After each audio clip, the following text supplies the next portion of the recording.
La segunda edición del concurso universitario de bandas Vive Cuervo and Roll presenta. Bienvenidos al podcast número 14. Gracias a todos los que han bajado la tercera temporada. Ha sido la más solicitada hasta el momento. También le agradecemos a todos los podescuchas de diferentes países de habla hispana que le han dado seguimiento a este podcast producido desde la Ciudad de México. Gracias a la gente de España, Guatemala, El Salvador, Ecuador, Nicaragua, Bolivia, Perú, Colombia, Venezuela, Paraguay, Uruguay, Chile, Argentina y a todas las repúblicas indie de Centroamérica. Y muchas gracias a todos los paisanos que bajan este podcast desde algún lugar de Estados Unidos. Gracias. Muchas gracias. Les recuerdo que pueden contactarnos a través de MySpace. MySpace.com/Olayo Rubio. Eso es pegado OLAWLO Rubio. MySpace.com El Argentini. O MySpace.com Insopor. Nos acercamos al final de la tercera temporada del podcast y mucha gente pregunta: ¿habrá una cuarta temporada? No lo sabemos todavía. Todo depende de que tengamos tiempo para hacerla. ¿Habrá bonus podcasts de esta tercera temporada? Probablemente. Estén pendientes. Gracias al código de comunicación que mantenemos con todos ustedes, este podcast tiene mucho más rating que varias estaciones de radio mexicanas de FM juntas. Eso es algo que jamás imaginamos, pero está ocurriendo gracias a la downloadiza de cada semana. Conforme ha ido avanzando esta temporada, los índices de downloads han llegado a picos de 750,000 o 800,000. Sacar una estadística del promedio de personas que escuchan cada transmisión descargable es muy difícil, pero sabemos que es muy alto. ¿Eso qué quiere decir? Que medios alternativos como este pueden ser mucho más efectivos que los grandes medios tradicionales controlados totalmente por grupos de poder que ven hacia arriba y jamás voltean a ver hacia abajo. ¿Por qué? Principalmente porque están cómodos. En México tenemos Televisa. ¿Cómo estás, Felipe? Buenas tardes. TV Azteca. Felipe Calderón está con nosotros. ¿Cómo estás, Felipe? Todas las estacioncillas de radio producidas con las nalgas de algún operador sindicalizado y explotado. Enciende tu radio. Ponte en sintonía. Y conducidas por ineptos que están más preocupados por perder el poder del micrófono que por su público. Los dueños de gran parte de los medios electrónicos de México son gente que simplemente busca su propio enriquecimiento. Utilizan los medios como instrumentos políticos para tejer una red de complicidades que afectan a millones de personas. Hay mucha gente que cree que esto es una exageración. Yo empecé a trabajar en medios electrónicos en 1995 y desde entonces he sido crítico con los mismos medios. Una vez el director de una estación de radio pop, a la que criticaba haciendo chistes ácidos, me amenazó de muerte. Y el tipo era de armas tomar, literalmente. Tenía una UCI en su oficina. No solo ladraba, sino que mordía y feo. Esa es la gente que trabaja detrás de varias estacioncillas de radio. El delirio de grandeza de aquellos que se sienten protegidos por un medio no les permite ser autocríticos. La mediocre televisión mexicana no pretende crecer o hacer algo para que su audiencia crezca. De hecho, todo lo contrario. Solo hay un objetivo: ganar más lana. La necesidad de poder es directamente proporcional al nivel de inseguridad de un individuo. Sí, es algo que ya sabe todo mundo, ¿no? Todos sabemos eso, todo mundo lo sabe. Pero por otro lado, millones y millones de mexicanos que ya saben todo esto no se pierden las noticias de la noche. Y en el fondo, quieran o no, son manipulados por los medios. ¿Ya lo saben? Pues la verdad, no se nota.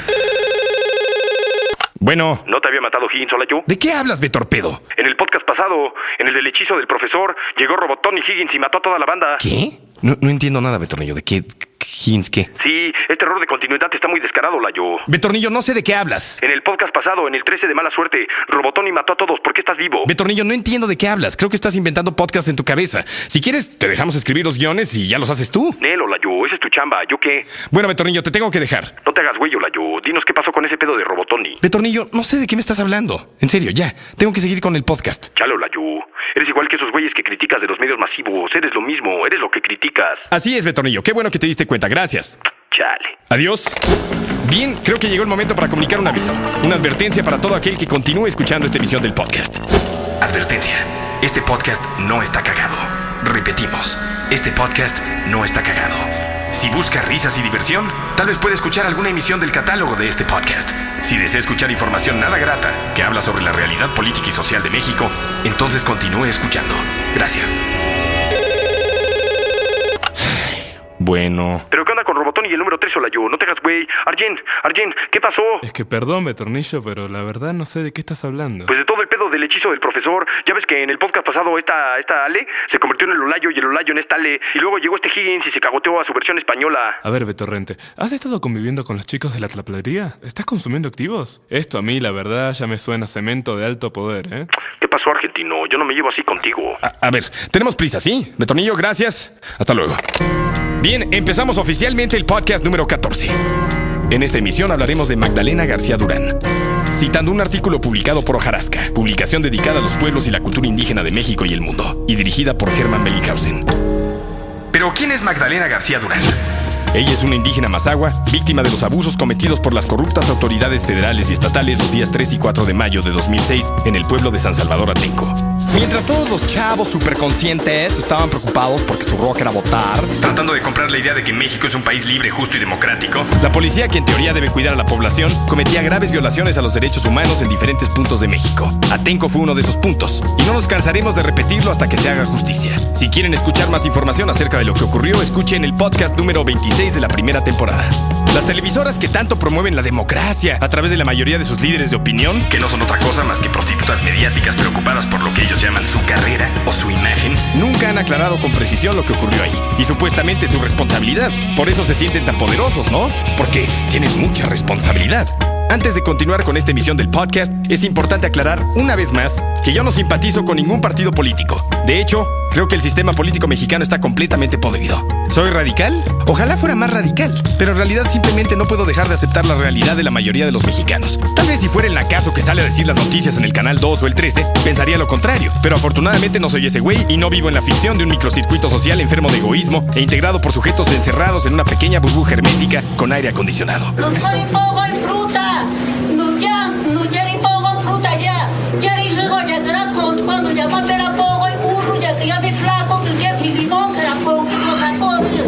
Les voy a traducir.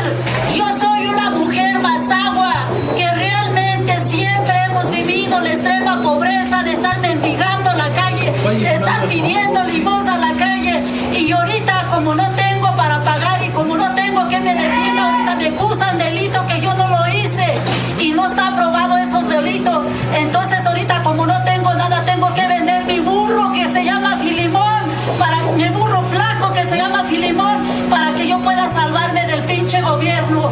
Ya basta de lo que nos está haciendo, porque no me gusta que me deprimen así.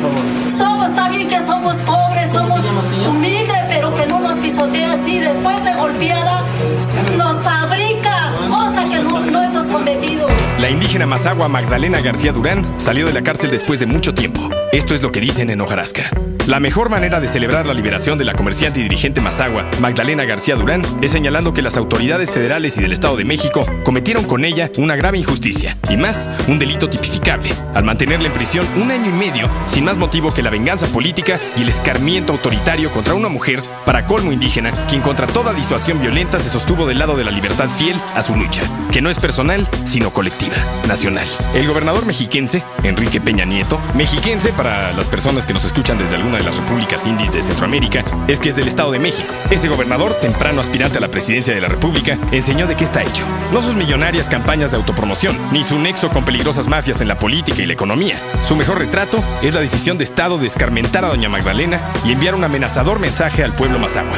Fuera de mi control, nadie se mueve.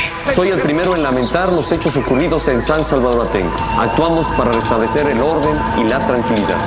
Protegerte a ti y a tu familia es un firme compromiso de mi gobierno. Claro, por encima de aquella acción particular, el mandatario priista quiso castigar al pueblo de San Salvador Atenco y a quienes se atrevieran a apoyarlo en mayo de 2006. En confabulación con los gobiernos federales de Vicente Fox y Felipe Calderón, el gobernador de Marras y el sistema judicial del Estado de México en su conjunto hicieron golpear y amenazar de muerte a Magdalena. Tras dejarla, la procesaron con un desaseado uso de la ley y el orden para castigarla, sin existir delito alguno. Y por sus pistolas le robaron 18 meses de su libertad. De poco sirvió que el mundo entero los viera y supiera. A estos políticos del poder, ni esos ojos, ni los mexicanos en particular, les importamos. Las policías que la patearon y humillaron sin motivo siguen impunes, como los fiscales y jueces que primero ofendieron la verdad y luego los amparos y demostraciones de inocencia que se levantaron en defensa de la comerciante originaria de Patria Nueva.